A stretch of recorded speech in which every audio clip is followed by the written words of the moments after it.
In Module 2.2, we will now explore the interaction between gender, infrastructure, and climate change. Let's begin by discussing gender and infrastructure. Infrastructure can actually be planned, built, and operated in a way that does not consider the needs of women and girls. This is known as gender-blind infrastructure. Gender-blind infrastructure can limit women and girls' access to critical resources such as clean water, proper health and sanitation services, and technology. Gender-blind infrastructure can also place women and girls in unsafe situations where they are more vulnerable to experiencing harm and even gender-based violence. Gender-blind infrastructure can prevent upward mobility of women and girls and have long-lasting consequences for gender inequality. Think about how long infrastructure can last once it is built. One important example related to gender-blind infrastructure is thinking about how women and girls use their time and how infrastructure can either help women or create more barriers. Due to specific gender roles, women and girls spend a large amount of their time doing unpaid domestic housework. This limits the time they can spend pursuing educational, economic, or social activities to improve their overall well-being. This concept is known as time poverty. In rural and economically disadvantaged areas, inadequate infrastructure services can increase time poverty because women have to spend more time doing household tasks, including collecting water and firewood and cooking and cleaning. For example, inadequate water sanitation infrastructure may result in women and girls spending multiple hours a day collecting water. Additionally, if family members fall sick from contaminated water, women often bear the burden of caring for them and have less time to do other things. We have discussed infrastructure and gender, but how does infrastructure, gender, and climate change interact?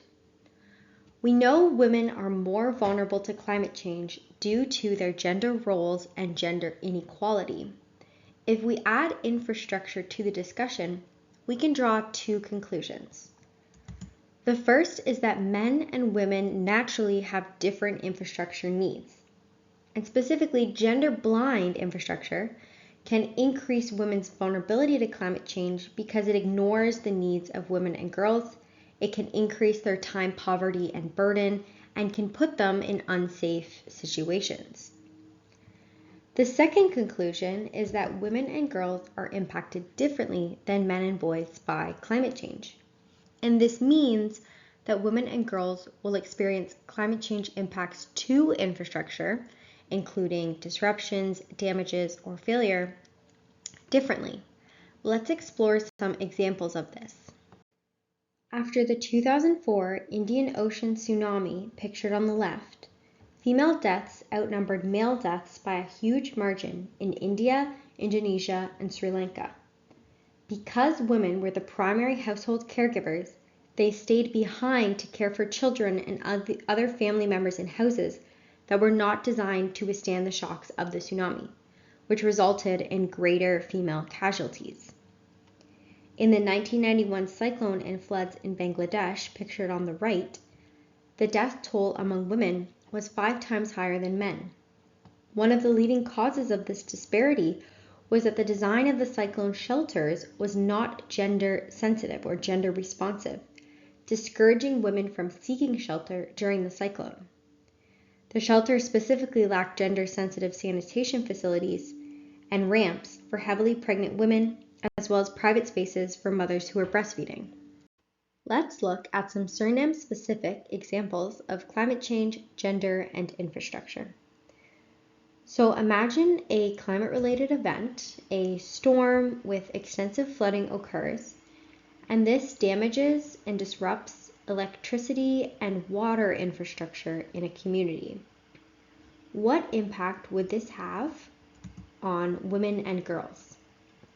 So a loss of electricity and water could impact a woman's childcare, cooking, and cleaning duties within the home, and may also increase a woman's time poverty if they have to spend more time on household duties.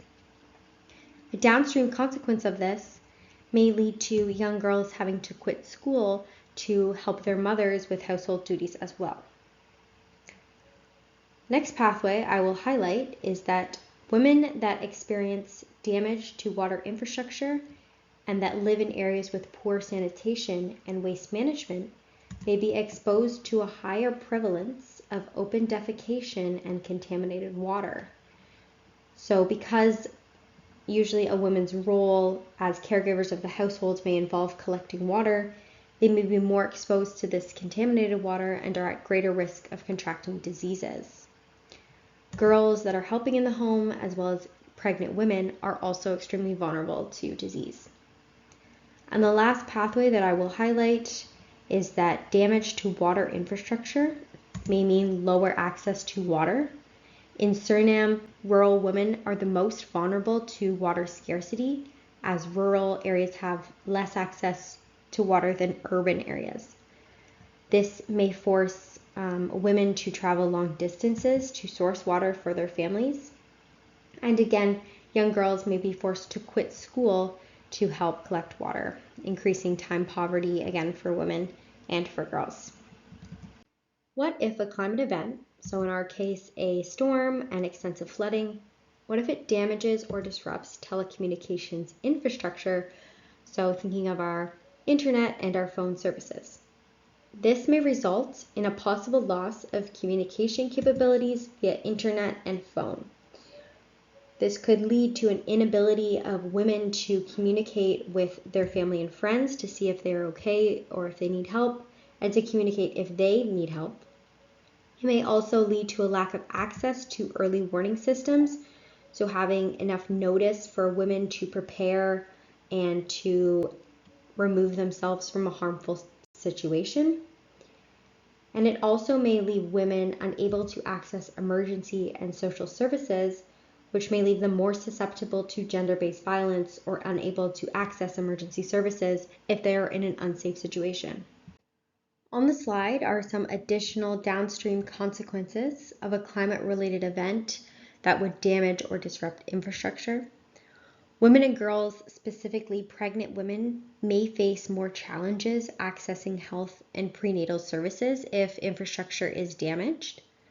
Women and children can become more susceptible to sexual and gender-based violence where infrastructure is damaged or crippled. So for instance, as I mentioned in the previous slide, if telecommunication services are unavailable, their access to emergency responder services and gender-based violence hotlines will be limited, and they may be trapped in their homes and cannot easily leave to go to a gender-based violence shelter or to go to another safe place.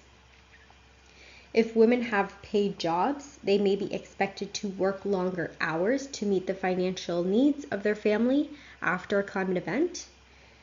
And finally, limited job opportunities may exist for women post-disaster, as men tend to dominate the construction sector and would be working on the damages and repairs to infrastructure.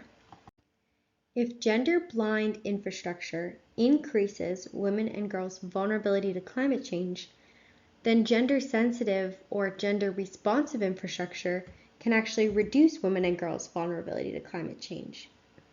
Gender-responsive infrastructure can also have positive effects. Gender-responsive infrastructure planning, delivery, and management can create an enabling environment to empower women and girls to make effective choices and transform those choices into effective outcomes, including when it comes to their safety and well-being. Gender-responsive infrastructure development can have a ripple effect into other sectors as well.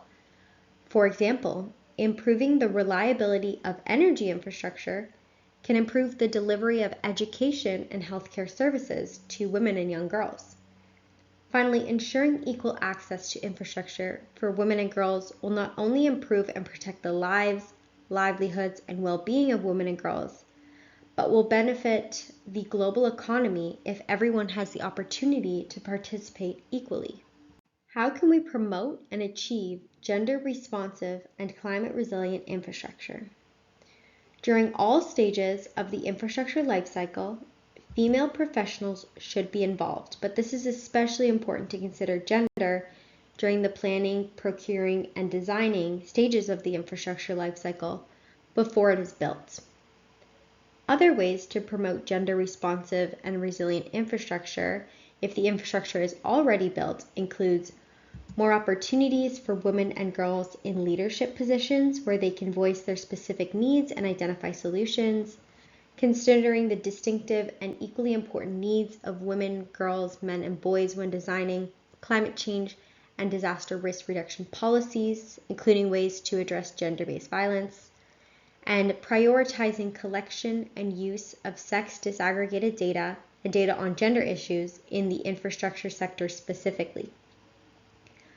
Finally, prioritizing gender-responsive infrastructure in the event of a climate-related disaster could include creating and implementing programs that help women build their resource base after a disaster, ensuring post-disaster infrastructure or rebuilding work employs people from the community, and providing access to psychosocial support that is available for everyone.